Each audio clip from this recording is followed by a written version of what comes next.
असम में एसआईआर नहीं होगा।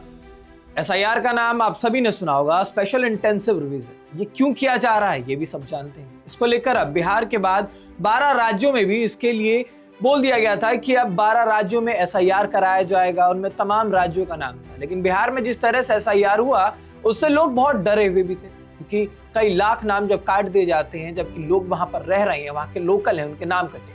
उसके बाद लोगों में एक डर का माहौल था। लेकिन एक बड़ी खबर ऐसे में ये है कि असम में एसआईआर नहीं होगा। आपको बताएंगे आखिरकार कि क्या ये पूरा मामला है और असम में एसआईआर ना होने की वजह क्या है, और अगर एसआईआर नहीं होगा तो उसकी वैकल्पिक व्यवस्था असम में क्या की जा रही है। नमस्कार, मेरा नाम ऋतिक ठाकुर और आप इस वक्त द हिंदी टॉप देख रहे हैं। एक तरफ बिहार, यूपी, बंगाल, तमिलनाडु में चुनाव आयोग लगातार कागज मांग रहा है। लोगों के घर घर पहुंचकर कागज मांगे जाते हैं और कई लोगों के पास तो जो कागज नहीं होते, इसके चलते उनके नाम काट देने की बात सामने आती है। तो वहीं दूसरी तरफ असम राज्य है। असम वही राज्य है जहां पर अब चुनाव भी होने वाला है और ऐसे में वहां पर चुनाव आयोग पहुंचता है। असम के मुख्यमंत्री से बातचीत होती है और उसके बाद ये बोला जाता है कि यहाँ पर स्पेशल इंटेंसिव रिवीजन नहीं होगा, परेशान मत होइए। यहाँ पर एसआईआर की जगह एसआर करा देते हैं। एसआर मतलब स्पेशल रिवीजन, या यूं कहें कि स्पेशल रिलैक्सेशन भी कहा जा सकता है, क्योंकि इनकी इस बार जो ये रिवीजन है इसमें इंटेंसिटी नहीं होगी। स्पेशल इंटेंसिव रिवीजन एसआईआर और स्पेशल रिवीजन यानी कि एसआर। तो एसआईआर की जगह असम में अब एसआर कराया जा रहा है। एसआर में से आई गायब क्यों हुआ है? असम में आई होना बहुत जरूरी था। असम में इंटेंसिव रिवीजन होना बहुत जरूरी था, क्योंकि असम में जब रिकॉर्ड देखा जाता है तो बहुत ज्यादा विदेशी हैं, घुसपैठी हैं। तो असम में ये जरूर होना था। जब एसआईआर शुरू हुआ तो हर जगह बराबरी से होना था। तो आखिरकार ये क्या पूरा मामला है, ये आप समझने की कोशिश करिए। आप सोच रहे होंगे कि यार असम में तो घुसपैठियों की तादाद सबसे ज्यादा है।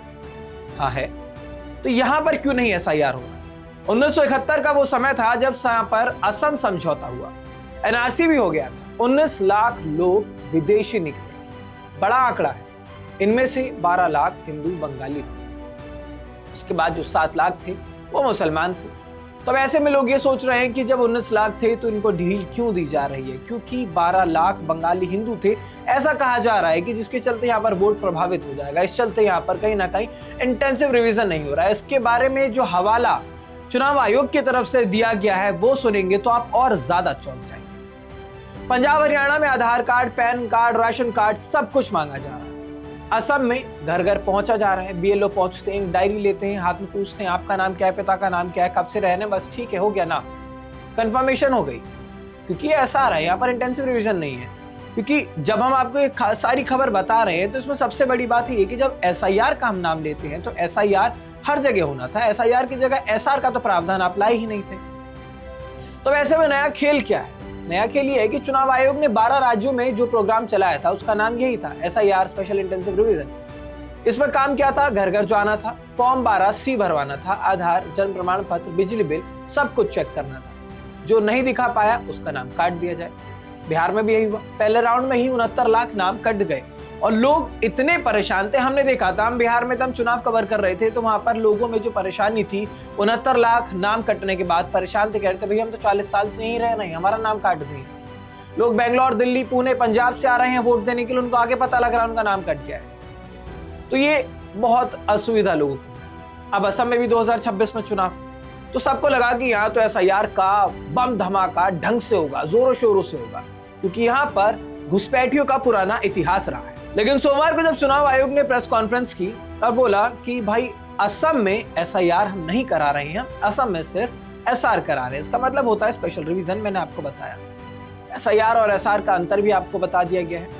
एसआईआर का मतलब होता है पूरा पंचनामा, बिल्कुल जा करके एकदम विश्लेषण किया जाएगा। लेकिन एसआर का मतलब ये होता है कि सिर्फ नब्ज चेक करी, हाँ ठीक है चलिए आगे बढ़िए, दूसरा मरीज लाइए, ये होता है एसआर। अब असम में बीएलओ आएगा, बोलेगा कि आप अपना नाम दिखाइए, लिस्ट में नाम है, हाँ है, बस ठीक है, और वो आगे बढ़ जाएगा। तो क्या इससे ये जो एसआईआर की प्रक्रिया है ये पूरी हो जाएगी? आपको इससे पता लग जाएगा कि किसका नाम वोटर लिस्ट में होना चाहिए, किसका नहीं होना चाहिए। अगर गहन जांच हो रही है तो वो हर राज्य में एक बराबर होनी चाहिए, किसी एक राज्य में कम, किसी एक राज्य में नहीं होना चाहिए ज्यादा। तो वैसे में सवाल ये है कि इतनी बड़ी छूट असम को दी क्यों जा रही है? मुख्य चुनाव आयुक्त ज्ञानेश कुमार ने इस पर साफ साफ बोला है। उन्होंने कहा कि असम की परिस्थिति बाकी राज्यों से अलग है। यहाँ पर एनआरसी सुप्रीम कोर्ट के नीचे लटका हुआ है। यानी कि मामला सुप्रीम कोर्ट में लंबित है। यहाँ पर सीए लागू है, डी वोटर्स हैं। डी वोटर्स का शायद आप लोगों ने नाम सुना हो या ना सुना हो, मैं आपको बताता हूँ। डी वोटर्स मतलब एक डाउटेड वोटर्स होते हैं, इनकी भी संख्या यहाँ पर ठीक ठाक है। फॉरेनर ट्रिब्यूनल्स के यहाँ पर केस है। अगर हम एसआईआर कर देंगे तो पूरा राज्य कोर्ट के चक्कर में पड़ जाएगा, ये मुख्य चुनाव आयुक्त ज्ञानेश कुमार ने कहा। ये उन्हीं के शब्द हैं, यानी कि साफ हिंदी में उन्होंने कहा कि अगर एसआईआर यहां पर किया गया तो लाखों लोग फिर से कोर्ट के चक्कर काटेंगे। 2026 का जो पूरा चुनाव है वो कोर्ट में लटक जाएगा। तो इस वजह से आयोग कहते हैं कि भाई पहले एनआरसी को निपट जाने दीजिए, उसके बाद एसआईआर करा लेंगे। और इस फैसले के बाद असम के मुख्यमंत्री कहीं ना कहीं खुशी तो जरूर है। तो उन्होंने एक्स पर एक पोस्ट किया और उन्होंने लिखा कि चुनाव आयोग का ये जो फैसला है ये स्वागत योग्य है। हम क्लीन वोटर लिस्ट चाहते हैं, क्योंकि अंदर से वो जरूर सोच रहे होंगे कि जब तक एसआईआर कराया जाएगा तब तक तो चुनाव हो जाएगा, अपना काम तो बन गया है।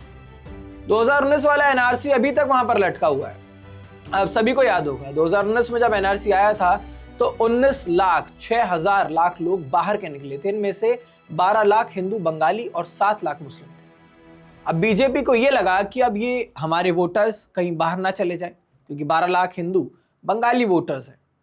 तो उन्होंने बोला कि कोई बात नहीं, इसे हम फिर से वेरीफाई करा लेंगे, इसलिए वो सीए लेकर आ गए। हिंदुओं को बचा लिया गया। लेकिन असम की बीजेपी सरकार ने यह भी कहा कि एनआरसी फ्रॉड है, असली घुसपैठ ही अंदर रहेगा। ये 2019 की बात है, इसी वजह से फिर सीए लागू किया गया था। तो इसका नतीजा क्या हुआ था? 6 साल हो गए, 2019 से लेकर 2025 आ चुका है, अभी तक फाइनल नोटिफिकेशन नहीं आया। 10 नवंबर 2025 को सुप्रीम कोर्ट ने एक नोटिस फिर से ठोका कि कब तक लटकाए रहेंगे। तो अब सवाल यह है कि असम में होगा क्या? 6 साल से मामला लंबित है, अब एसआईआर यहां पर नहीं किया जा रहा है, एसआर यहां कराया जा रहा है। 1971 में हमने आपको बताया कि जो एग्रीमेंट हुआ था, उसके बाद से लेकर अब तक असम में बाहर के लोग तो खूब हैं। 22 नवंबर से 20 दिसंबर तक बीएलओ को एक काम दिया गया है कि सिर्फ मौजूदा नाम चेक करें, घर घर पहुंचे। 27 दिसंबर को एक ड्राफ्ट लिस्ट तैयार कर दी जाएगी। 10 फरवरी 2026 को इस लिस्ट को फाइनल कर दिया जाएगा, जिसमें लगभग ये माना जा रहा है कि जो डी वोटर्स हैं उनकी संख्या करीब 94,000 यहां पर रह सकती है, जो कि वोट नहीं डाल पाएंगे। अब इस पर हेमंत बिस्वा शर्मा कहते हैं कि एनआरसी फाइनल होने के बाद अगस्त 2026 में एसआईआर किया जाएगा, यानी कि 2026 का चुनाव तो एसआर से ही हो जाएगा। जैसे कि हमने आपको बताया, बिना इंटेंसिव रिवीजन के सिर्फ एक स्पेशल रिवीजन होगा और उसके बाद असम का चुनाव निपट जाएगा। तो अब ऐसे में सवाल ये है कि ये सब सही है या गलत है? आप क्या इस पर समझते हैं? आप ये हमें जरूर बताइएगा, क्योंकि हमारे दर्शकों को ये बताना जरूरी था कि वो एसआईआर जिसका मुद्दा गरमाया हुआ है पूरे देश में, राजनीति से लेकर सुप्रीम कोर्ट तक एसआईआर का मामला लगातार चल रहा है। 12 राज्यों में भी इसका अलर्ट जारी किया गया था कि वहां पर भी चेकिंग होगी। लेकिन अब ऐसे में जब असम में एसआईआर की जगह एसआर किया जा रहा है और ये बोला जा रहा है कि असम थोड़ा सा सेंसिटिव है, तो ये कितना सही आप समझते हैं? क्योंकि सीमावर्ती इलाकों की अगर बात करें, बोलते हैं कि असम जो है सीमावर्ती इलाका मान लेते हैं लोग। तो ऐसे में बहुत सारे ऐसे राज्य हैं जो सीमावर्ती हैं, देश भर के तमाम ऐसे राज्य हैं जो सीमावर्ती माने जाते हैं। हरियाणा हो गया, गुजरात हो गया, तमाम अलग अलग जगह है, जम्मू कश्मीर हो गया। तो क्या उन जगहों पर एसआईआर नहीं कराया जाएगा? एसआईआर अगर हो रहा है तो जो सीमावर्ती इलाके हैं उनकी संवेदनशीलता को देखते हुए वहां पर एक नए तरीके से एसआईआर कराना था, उसके लिए कुछ अलग तरीका बनाना था। असम में अगर आप एसआईआर नहीं करा रहे तो कहीं ना कहीं तो ये भेदभाव है, क्योंकि एक तरफ असम के जो मूल निवासी हैं वो कह रहे हैं कि हमारे यहाँ पर सबसे ज्यादा घुसपैठिए हैं, फिर यहाँ पर डील क्यों दी जा रही है। तो दूसरी तरफ कानून के एक्सपर्ट्स कह रहे हैं कि अगर एसआईआर यहाँ पर कर दिया तो 10 लाख केस जो हैं वो कोर्ट में पड़ जाएंगे, फाइलें और मोटी हो जाएंगी। तो चुनाव आयोग ने बीच का रास्ता निकाल लिया, ना सीधा ना उल्टा, तिरछा। अब ये तिरछा जो रास्ता है ये असम के लिए कितना सही है कितना गलत, इसका जो फैसला है ये जनता करेगी।